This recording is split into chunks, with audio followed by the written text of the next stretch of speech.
Sir, এখানে x কই থেকে আসলো? দেখি কি সমস্যা। ও, এখানে তোর সূত্রের প্রয়োজনে এখানে এক্স ধরে নিতে হবে, বুঝেছিস? এখানে এক্সটা আসবে এখানে টু এর সাথে, এখানে টু এর সাথে এখান থেকে এক্স পালে ওই পর যাবে, ওখান থেকে এসে এবার এক্স থাকবে, বুঝছিস? বুঝতে পারছি। তো হ্যাঁ, তোর তো প্রাইভেটের মাস হয়ে গেল, বেতন কবে দিবি? স্যার কালকে দিয়ে দেবো নি। আচ্ছা, কালকে মনে করে আনিস।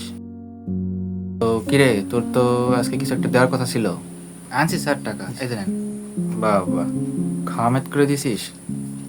কি ব্যাপার, কিছু সমস্যা নাকি? না তেমন কিছু না স্যার, এমনি শখ করে আনলাম আপনার জন্য। ওই, কি ব্যাপার, টাকা কই, খালি খাম?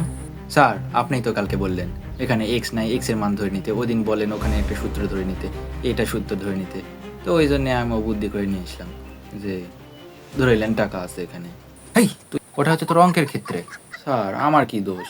খাতায় ধরে লিখলে সমস্যা নাই, পরীক্ষার খাতায় লিখলে সমস্যা নাই। তো এখানে ধরে নেন, খামে আছে কিছু। অঙ্কের এখানে প্রয়োজনে এখানে ধরতে হবে, ওখানে ছাড়তে হবে। তো তুই সে বলে খালি খাম দিবি, এখানে ধরে দিব আমি টাকা? বেয়াদব ছেলে, মাথাটা তো ঘামাই ফেল দিলা। পড়ানো যায় নাকি এদেরকে?